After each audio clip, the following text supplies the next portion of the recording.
Good evening, everyone. My name is Jim Renacci. I'm chairman of the American Greatness Fund, and this is the America War Room. It's been an unbelievable end of the year and also beginning of the year with so much going on in Washington, D.C. when it comes to a speaker's race, a Congress, and getting our government started. Let's start with some clips.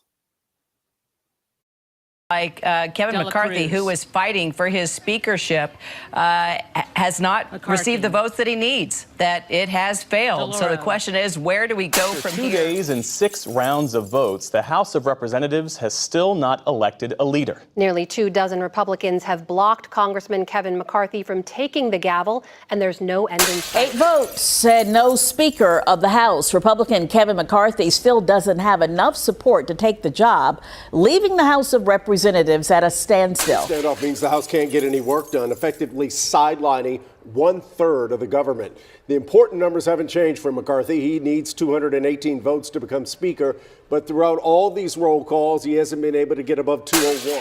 It's a 12th round fight here on Capitol Hill, and the world is watching. Speaker wannabe Kevin McCarthy has lasted this far, but his opponents, they're looking for a knockout, Rocky style. As McCarthy fights for his political life, even if he survives what's happened is historic.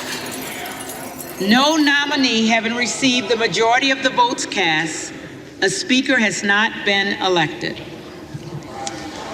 Honorable Kevin McCarthy of the state of California has received 216.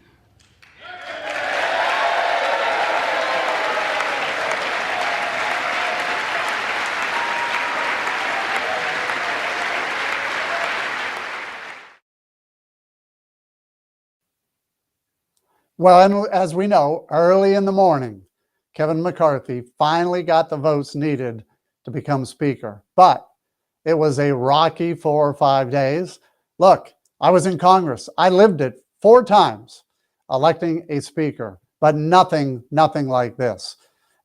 So I'm proud to have joining me today, Washington, D.C. correspondent from Real America Voice, Chris Carter, who was covering this from the ground. Chris, happy that you're with us. Where do we go from here, and what are you thinking? Well, thanks for having me on, Jim. It's great to be here. I can tell you as a native Washingtonian, what's happened this past week has been historic. I've never really seen the government in, I think, well, my entire lifetime really debate openly these rules processes. And let me just tell you, you were in Congress on the House Ways and Means Committee, one of the most powerful committees. They're fighting over so many different things here. There's a lot of balls in play. There's a lot of things to watch. You know, everything from campaign spending to the balanced budget amendment that's coming up, all the way down to term limits for congressmen. We know that this has been a historic time. And what happens next going forward is really where the American people are going to feel affected. We know President Biden's headed to the border today, but just like everything in his administration, it's more of a gaslighting attempt and a smokescreen to try to hide what's really happening. And the action right now is in Congress. Well, you're exactly right, Chris. And like I said, I've lived it. Nothing like this. Kevin pretty much gave up everything, every power and peace that he had, including fundraising, which was kind of interesting. He now has to stay out of fundraising in competitive racings, which is really interesting when you neuter a speaker like they've done here. And as we know, they've taken him down to just one person can now call the chair and ask for a vote to remove the speaker. By the way, we had that when I was in Congress. That's how John Boehner was actually removed. What are your thoughts on that? Well, the speakership through the reign of the gargantuan gavel of Nancy Pelosi grew too strong. Most Americans recognize that. And I think what you see here is when you see a lot of these freshman congressmen, like I think of the Boberts or the MTGs, you know, they get elected from these small towns across America. Take Lauren Boebert, for instance. She represents Western Colorado. That's a really rural area in Colorado. These people, they know agriculture and farming. She gets herself into office. She ends up in Washington. She realizes, wow, this is really great, but I'm more of a figurehead. I don't really have a voice to represent those people from Western Colorado.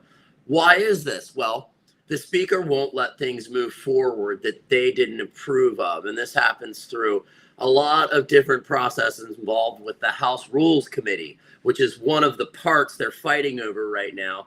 And just like you had said, it's the ability to change these rules. It's the ability for one person to throw a wrench into the engine. And that's what a lot of people are concerned about, because just like the needs of people in, say, Western Colorado aren't exactly like the needs of people in Maine. So that's when the accurate representation from the 435 members of Congress come in, and they say this really isn't a representative democracy, because if the boss doesn't want to let it go forward, it's never going to happen. And from being in Congress, nobody ever wants to be on the wrong side of an issue the way they vote. It gives people a paper trail. Well, you're exactly right. And one thing that protected so many people was the Rules Committee. And a lot of people don't understand the Rules Committee. It's established. It's controlled by the Speaker. He appoints the members on the Rules Committee. And the Rules Committee is who allows what gets to the floor, what doesn't get to the floor. What's interesting, I always tell people, I was part of a bill that had 330 some co-sponsors, but never got to the floor because the Rules Committee was able to stop it. The Rules Committee also has one other thing very powerful, and it's interesting. As you said, a lot of these new members, they think they really have garnished some power. Right. But what they're going to find is whatever power they garnish gets shut down when bills get sent over to the Senate as well. And what's happening in the Senate is another thing. I mean, covering Washington for so long, what you've realized is a lot of people in the American public, we're living in a time of acceleration. Things are moving fast and they're moving quickly. So Americans know this. Every day when I report from Washington, D.C., I have a TV station in my pocket. I can transmit from anywhere. They want to see the government work. They want it to be effective, and they want it fast. There's nothing more marquee right now that's affecting the entire nation than what's happening at the border.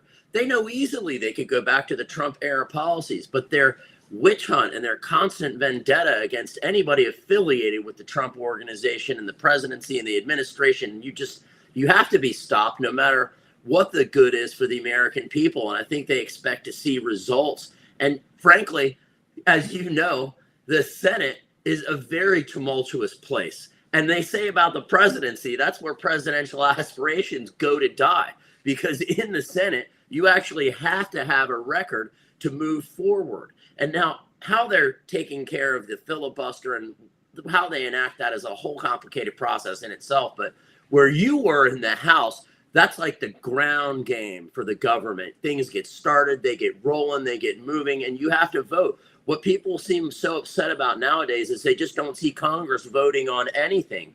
And when it came through, it would either be because Pelosi was letting it come through or not. You know it. The speaker was too powerful under Pelosi, and that's what people were worried about with the speakership of Kevin McCarthy.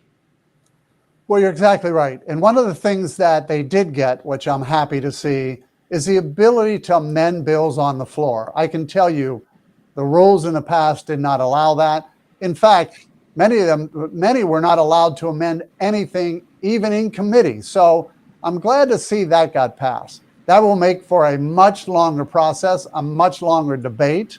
But in the end, I still say what's interesting is all of this is great, but you still have to send things over to the Senate. For instance, a balanced budget amendment. When I was in Congress, we passed that. It went to the Senate and died. When it came to voting for the wall spending, we passed that. Went over to the Senate and died. Those are all the things that they got in these negotiations, but I just don't know if the American people realize this was a fight they put up for votes that we've already had and we've already made that just go to the Senate and die. What are your thoughts there? Well, I have to tell you, the Senate is a scary place to me because you sometimes look at what's happening in there and you go, I don't understand it. Completely went a different direction, a vote or a bill, and the way these bills, they start in committee in the House, and then the speaker allows them to move forward. Now, what happens in the Senate is an entirely different ballgame. And we know Leader McConnell, he is going to be facing a very tough road. Former President Trump is not a fan there's a lot of bad blood on the Hill with McConnell and a lot of these politicians. And it doesn't necessarily have to do with anything with McConnell per se personally. But when you're the longest serving senator in history, you're going to have a lot of people that have had discrepancies with things you've done through the years with amendments and bills. What people don't really seem to realize is the government and these committees, they're more of an amorphous process. They're constantly changing and adjusting to who is in leadership. And I think that's what a lot of these younger Congress people want, is they want a more semblance of the way the founders would have constructed the government, which is policy debate, a voting record, and letting the system handle itself. The most important thing that Congress has, and you know this from being on the House Ways and Means Committee, is the power of the purse. Now, what we're going to see here for the next 10 months until they have to do the new budget, which President Biden just proposed under a $6 trillion, I think, umbrella, is that we're going to have this debate. And Mitch McConnell, he's got a long road ahead of him because, frankly, President Trump raised all that money and pretty much got him reelected. And those two, they don't seem to be aligning politically. So there's a lot to be said there. Well, here's what's also, Kristen, I'd love to hear your thoughts on this. Look, at this stage, which is just the first step, it was really the control of the Freedom Caucus as to who became Speaker. And the Freedom Caucus was really, as you said in one of those clips, trying to knock Kevin McCarthy out. Kevin got in. Now we move forward. We have a rules package, which will have to be voted on tomorrow. There are already some members of the moderate caucus, that's made up of 62 members, who said, guess what, guys, you might have fought for all this, but we're not going to vote for the rules. It's going to be an interesting battle starting tomorrow when the moderate caucus steps into the game, which will probably start tomorrow. And, let's not forget that a lot of these Republicans that are newly sworn into Congress won in these moderate districts that Joe Biden won. So just like you're saying, Jim, how they're going to navigate those waters. Congress and the House is a very complex place. There's a lot of influence. They don't really understand the lobbying game and how that comes into play. A lot of people were concerned about the speakership with McCarthy because of all the ties to the money in Washington, right? A fresh face like a Byron Donalds or even a Matt Gaetz. I mean, I like him. I know he's a firebrand, but we really need to shake the system up. And a lot of that starts from the way that policy is debated and the way that these ideas are presented, how they're challenged. The system was designed to flex and bend. So that's what we should do. A lot of people seem concerned about this next fight coming up with the debt ceiling. And I can tell you this. The American people should feel confident in their state legislatures that if the federal government did shut down, the hospital will stay open, the police will still be getting paid, the fire department will show up, your state government will have the electricity on. The world is not going to come to an end. I mean, President Reagan, when he was president, shut the government down an unforeseen number of times. And that was when Russia had their nuclear weapons pointed at us. So I think we're going to be okay, even if there is a shutdown. Well, you're right. And what most people don't understand, when the government shuts down, it really doesn't shut down.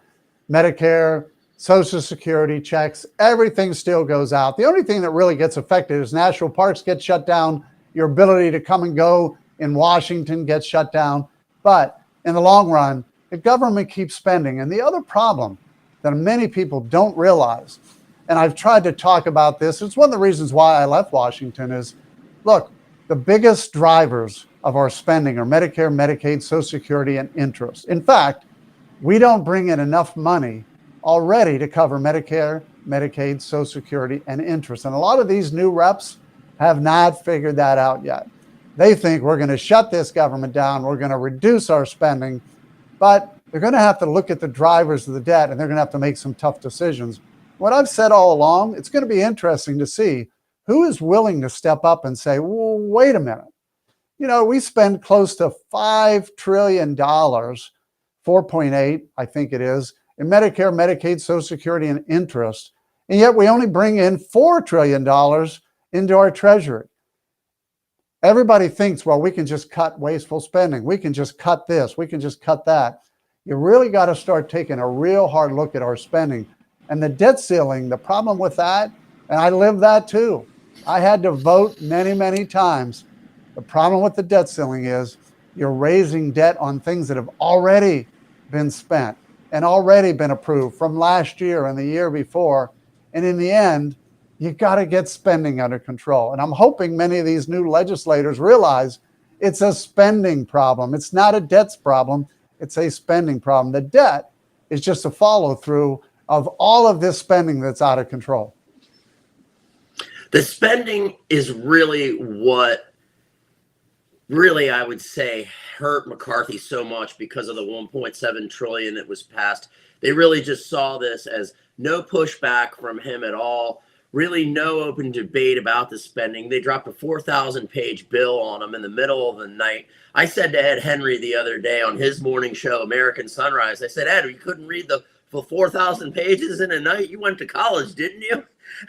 I don't think the only thing that could read some of these bills that they put on the floor are computers, and they certainly can't build logical thoughts like humans was saying, hey, we're spending a little bit too much here. The computers will spend the money as long as you'll give it to them, you know? And the thing about Washington is this too. This is a land of tax and spend Democrats. The motto of House Democrats is, why have one when you can have two for twice the price? You're exactly right. And I will also tell you what's interesting about that $1.7 trillion spending bill. Jim Renacci never voted for a bill that I couldn't read. So I would have voted no on that automatically. The problem is when you vote no on a bill like that, there are things when I came back home in that bill, like increases for veterans pay, increases for homeless veterans. And I used to get hammered. That's what the new legislators are going to have to realize. I'd come back home and I'd get the veterans saying to me, you didn't vote for my pay increase, or you didn't vote for my homeless veterans. And I'd say, wait a minute. I always supported veterans, and I always supported well, you didn't there. And that's the other side of that $1.7 trillion spending bill. I would not vote for it because I used to say, if I can't read it, I'm not voting for it.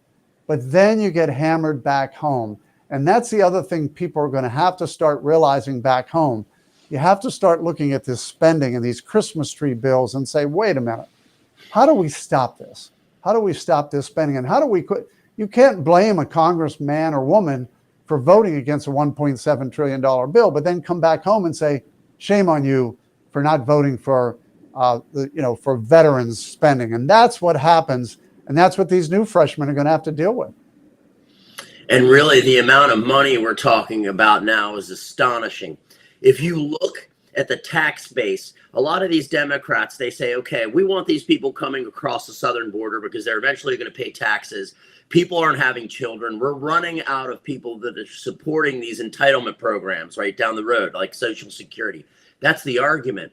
But then when you look what these states have to spend to educate the students, pay the hospitals back for their services they're giving for free, things that happen in the jails, don't even get me started in the schools. Most people don't even realize that in a U.S. school, you don't need papers for anything. If a teacher even asks you about your immigration status, they will get fired on the spot. In my area where I live is very affluent county right outside of Washington, D.C., Montgomery County, Maryland. There are estimates that it costs between $30,000 and $50,000 per student per year. Now, in a state like Maryland, they've now made it mandatory that you have to be in school until you're 18. You can't even leave high school to go run the family business, right? So the problem that you have is this. You have a lot of these young men from the Golden Triangle down there, Mexico, Guatemala, Honduras, who come into the U.S. and then they say, okay, well, I'm going to go to high school. I'm really 22 and I read at a 4th grade level in my own native language. And then you try to put these men in with young boys and it doesn't work. And the taxpayers keep funding and funding and funding and the scores keep going down and down. And they want to wonder why. Well, the reason is this. In 1970, there were 100 million people in the United States. Today in 2023, there's 350 million. The money we're talking about here is staggering, and every single American taxpayer should be concerned about it because, frankly, they raise as much as they can. It's like the condo board. The fees never go down. Wow, you're exactly right. Chris, let's talk about, though, this crazy week and what we have going forward. Let's face it. There's another thing that came out this week that's kind of crazy, and it's that President Biden had his highest approval ratings. And his approvals seem to be going in a positive direction. Some say it's because of the craziness of the Republican Party. Now, let's face it. The majority of Americans today are not Republicans, they're not Democrats, they're independents. And many of the independents are looking for something that they could say is reasonable. What are your thoughts? You're there, you're on the ground in DC. Is the Republican Party looking reasonable to that independent? Or what do we need to do to make sure we get what we need done in Washington, which a lot of these 19 members wanted to get done, but at the same time, make sure we're still bringing people in to say, we're the reasonable party. We are the reasonable party. What are you hearing? What are your thoughts? Well, I think Kevin McCarthy represents that more of a vanilla brand of politics, versus someone like a Marjorie Taylor Greene. So I think he does appeal to the moderate voter. Traditionally conservatives, we've got personal responsibility, fiscal responsibility. These are the values that our audience and culture identify with. We're Christians. We care about our wallets. We care about the nation's defense, things like that. So McCarthy, I think he's a real bread and butter guy that's going to appeal to that type of moderate. But where I think a lot of people are misunderstanding the dissatisfaction with the American electorate now has to do with this time of acceleration that we're coming in, right? So, for instance, nobody really cares about what Title 42 says or does because these people are going to continue to come anyway. The problem is accelerating. And where people are expressing the dissatisfaction with the government is they don't seem to be able to make the right decisions to even keep us safe. Let's not forget right now that the stock market is still very strong. If those markets dip below 30,000, people will start to have a panic attack. And we've listened to all of these different experts, from Fed experts to JP Morgan, saying that this global recession is coming. Well, they say employment remains steady and the stock markets are very strong. Where's the problem? Well, the problem is when you go to fill up your tank, it's $80. The problem is when you look at your property tax bill, it's maxed out and it's only going up. So there just doesn't seem to be any type of relief in sight for the everyday American. But moderately, I think a lot of people are going to see things start to swing back. And it has to do with law and order, things at the border, having our congressmen actually show up for work. How refreshing was that to see people, even from opposite sides of the aisle, interacting? It's almost like you're forced to deal with a difficult coworker. How many people in the real world have ever had to do that? Well, Chris, you're exactly right. And you know what was interesting? In the beginning, when the Democrats decided to have proxy voting, the Republicans were 100% against it. As you saw time pass on, the Republicans used it as much as the Democrats.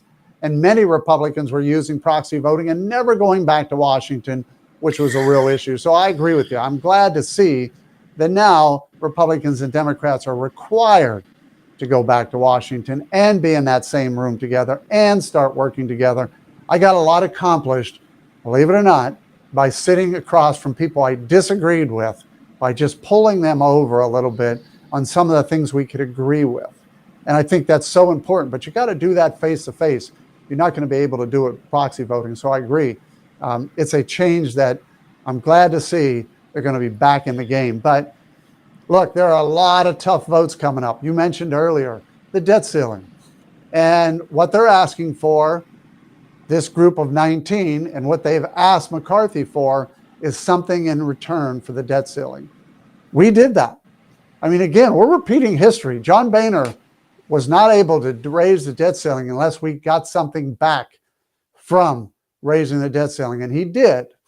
The problem is the next time the debt ceiling had to be moved up, John Boehner gave in, Paul Ryan gave in, and it just became an easy move. So I hope we stand our ground, but I also realize it's going to be turmoil. And you talked about the stock market. One of the things that Boehner and Paul Ryan used to say, hey, you guys, we can hold this government hostage, but when the stock market starts to collapse, which it did, when we did hold the government hostage, it's interesting to see how those freshmen, new elected officials are going to do when they start to see their constituents say, wait a minute, you're causing problems to my 401k, your problem cause. These will be the issues that they've never had to live through before. It'll be interesting to see how they navigate through that. Oh, absolutely. And when most Americans look at their 401ks, I had a discussion with someone about this just the other day. She said to me, do you realize I've lost 30% of my wealth under Joe Biden? This person works very hard as a registered nurse. We know in that industry right now, there's a shortage. They're throwing bonuses at these women. They are stressed and overworked, and there's no shortage of need for them, especially when you see all these people coming in. But she said to me, I've lost a third of my money under him, just doing nothing. And now if the stocks don't hold, there's going to be some serious questions to be asked. Forget about Sam Bankman-Fried, the crypto kid. When people look at that, I know some people last summer, remember when these certain mainstream media news anchors were talking about getting into the crypto game at $60,000 a coin. Where are they today? They can afford to lose the money, but the average Joe Schmo can't. And there's two things I've realized covering politics. When you really want to get a hold of somebody, first of all, you hit them in their pockets, okay? They really start paying attention when that happens.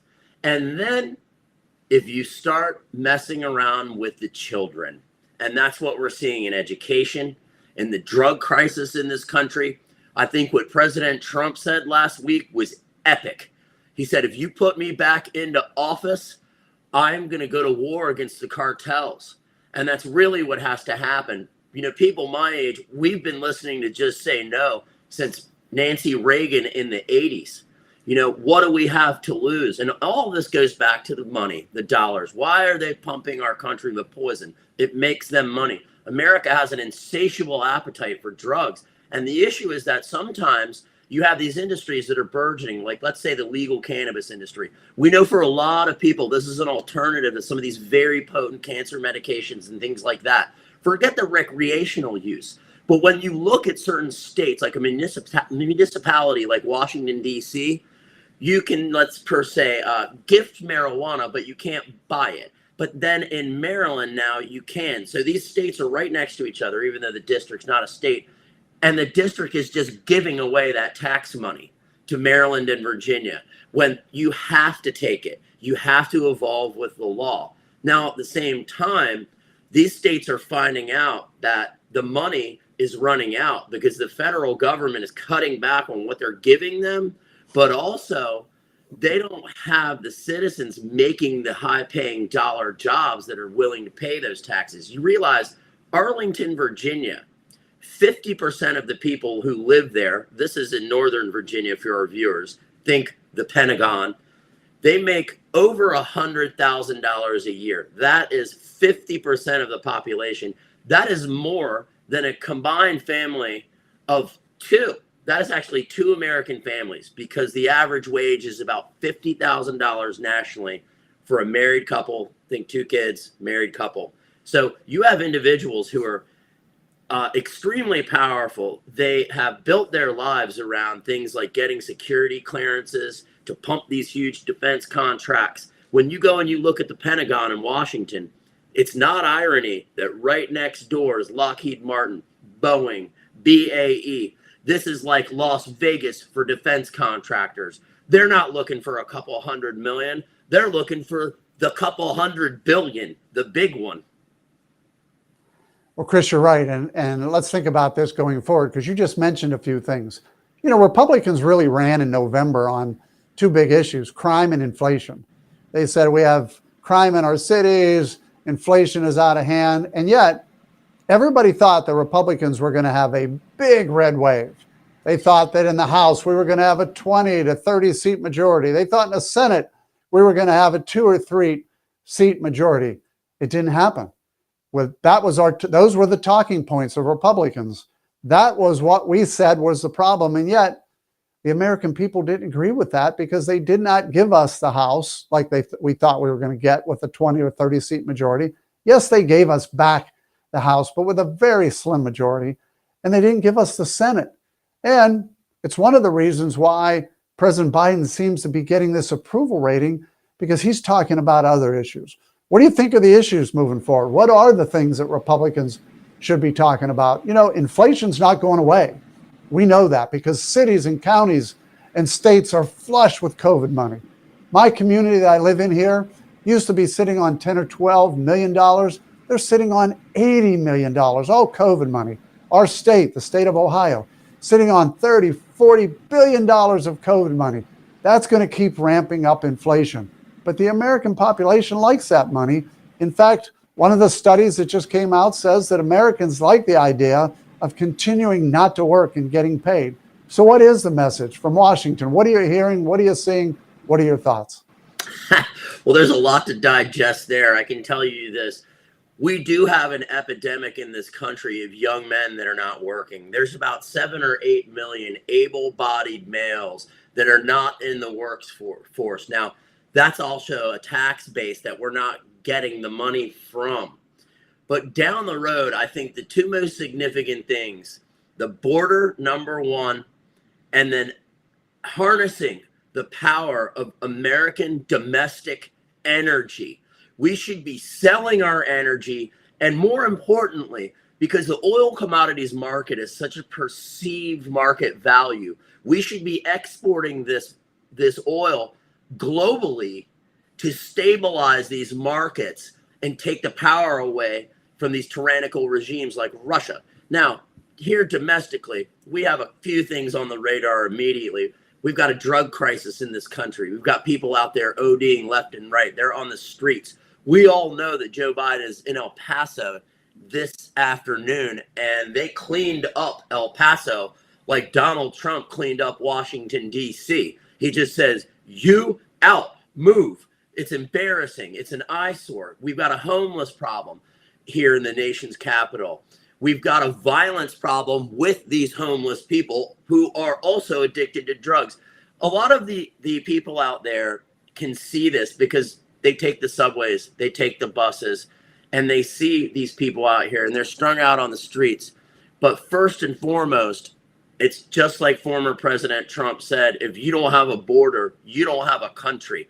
Let's put it this way, you know, we have to have this border sealed. We have to harness this American energy to stabilize these markets and then bring the prices for Americans down. I don't think we're at the point right now where we want to go to war with Mexico. But what we really need to do is take our boot and put it on the neck of Mexico and flex our muscle and tell them they need to calm down. We know that there was a prison break where they freed El Chapo's son in Juarez last week. They cannot secure their own country. It's a quasi-narco state. And guys like Matt Gaetz who have said it, you know, why don't we take the U.S. Navy SEALs and take them into Sinaloa? Well, the problem with that is people say, are you ready to see young men come home in body bags across the southern border? And I say, no one wants to see that. But in 2 years, they've killed 200,000 people. They're disrupting our lives. So why don't we disrupt theirs? It's a good point. Good point. And by the way, some of the things you talked about are Trump policies. It's with the American Greatness Fund. Actually, we believe in America First and that America First movement. And many of those are oil independence, securing our border, all those things you're talking about. And you brought up former President Trump's name a few times. I'd love to hear your thoughts from Washington, D.C. I can tell you, in Ohio, we call this, some people say Ohio is a Republican state. It really isn't. It's a Trump state. It has a tremendous amount of independence. Almost 60% of Ohio is independents. 23% Republican, 22, 21% Democrat. It's really not a Republican state, but it is a Trump state because they loved the America First policies and principles. But in Ohio, I'm starting to hear a lot of people saying, we loved President Trump, we loved his policies, but it's time to potentially move on. I'm hearing that from Republicans. I'm also hearing from Republicans, we want President Trump back. We need to get President Trump back. I'm hearing from independents saying, I like some of the ideas that President Trump had, but it's time to move on. What's kind of the thought process in Washington and where you're at? What are you hearing? What do you think? Well, here in the swamp, you hear a lot of different things. And what's more important about what it is what they're not saying versus what they are saying. President Trump, he is the political juggernaut. He is the fundraiser. Now, everybody loves the vibe of Governor DeSantis and what he did in Florida.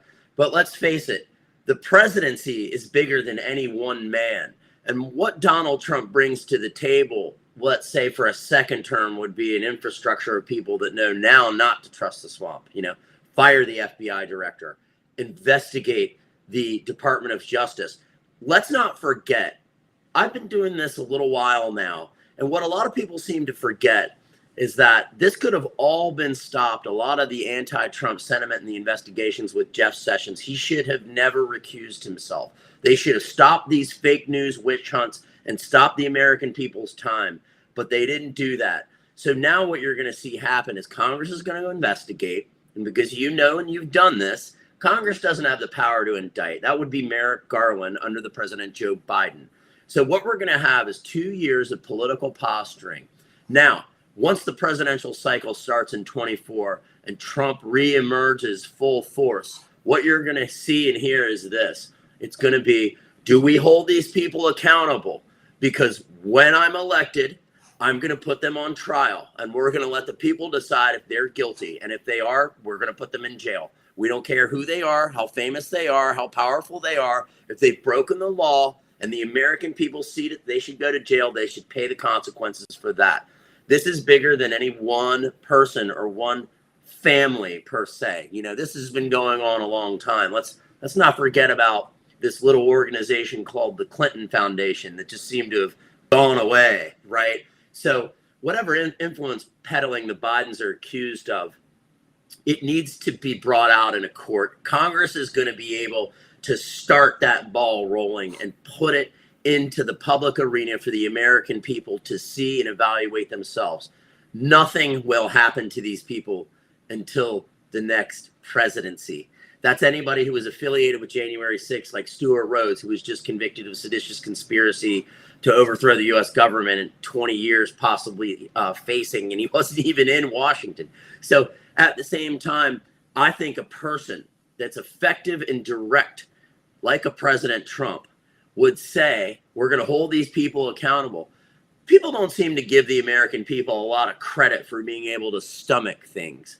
I think this nation is extremely strong, and we've been through a lot. We've seen dirty politicians go to jail before. I mean, people forget about William Jefferson a decade ago. They're pulling out $400,000 cash in his freezer from his apartment on Capitol Hill.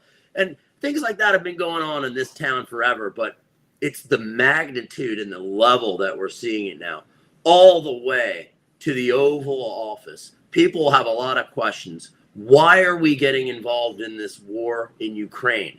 How is this family aligned with certain governments internationally?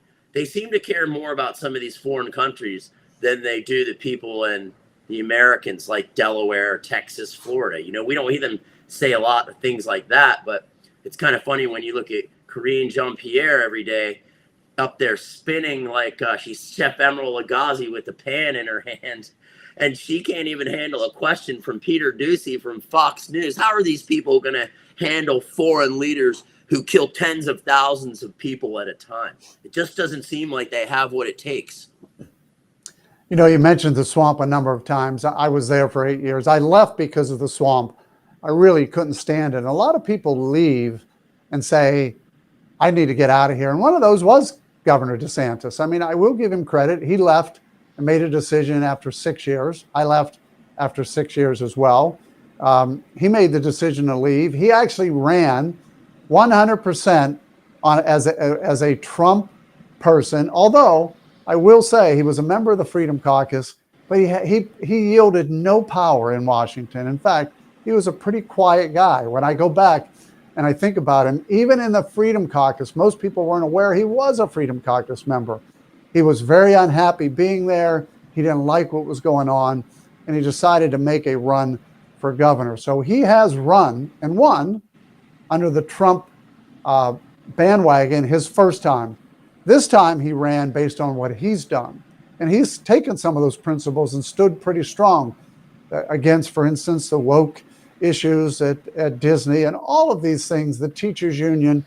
So people do like him because of his ability to stand his ground. What's interesting though, and I have to chuckle because I see so many people that end up getting in that slot running for president, like Governor DeSantis. I would have never thought that when he was in Congress. He was an interesting person, but never anybody that I thought would be running in that lane for president, 4 to 5 years later. But it was based on the Trump mentality, the America First mentality, and making sure that this wokeness is stopped. It'll be interesting to see whether he or others are able to compete with President Trump in this 2024 cycle. Well, President Trump is no doubt the juggernaut, but what I think he actually brings to the table is where he stands on things. With him, what he's get. What is the best indication of future behavior is past behavior. Where he stands. When we were, let's say, dealing with some of these governments at the border, Mexico primarily, he just said, hey, you've got to stop it. If you don't stop it, I'm stopping the money. So that wakes him up really quickly. But a guy like DeSantis, he does have mass appeal. And let's not forget, the reason that he's got the governorship is because President Trump supported him. I mean, MAGA base turned out for him. Those Florida voters are aligned with the Trump doctrine. Now, what he really did to put himself on a national stage that proved very effective, his record is great. It was what he did in keeping Florida open during COVID. Right down the streets here is NIH. You can go and listen to some of these people at the NIAID. For all of you out there who don't speak DC, that's National Institutes of Advanced Infectious Diseases. They call it NIAID. This is where Fauci was responsible for pumping out his COVID propaganda and misinformation. And now what we know with Twitter, it's just exploding. Somebody asked me the other day about the Twitter files and what I've said to them because of what's been going on in the House with the speaker's race.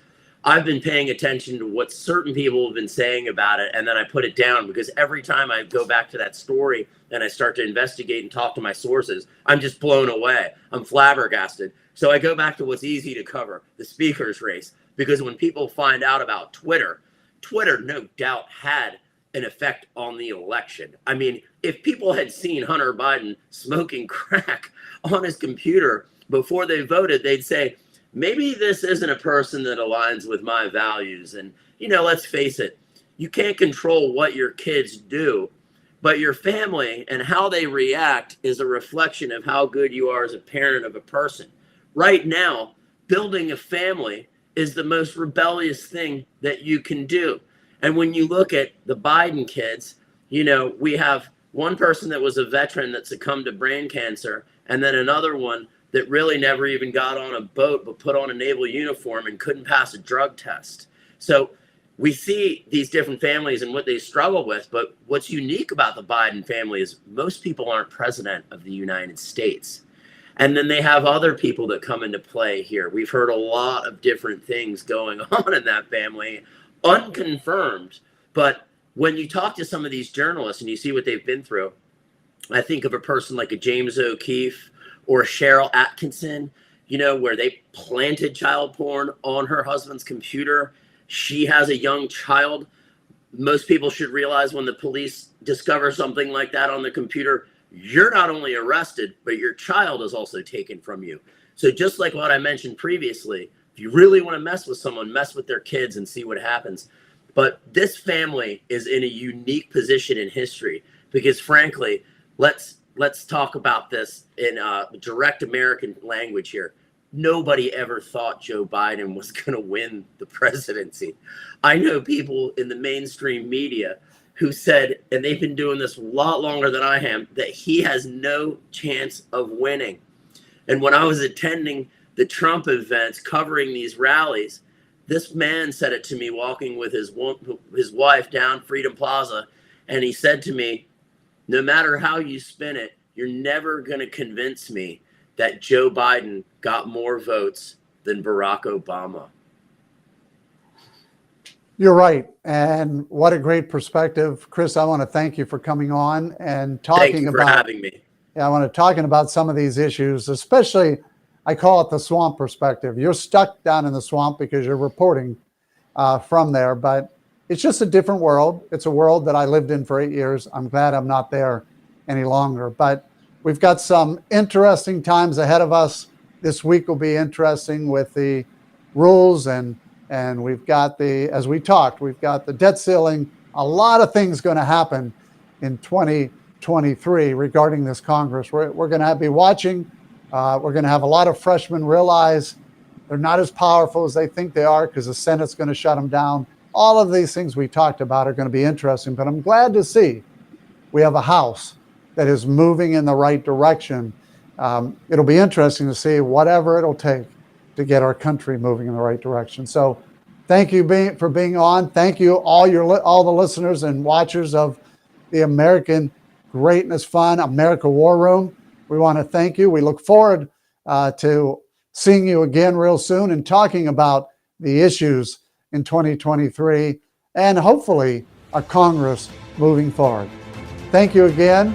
Look forward to seeing you, and God bless you all, and God bless America.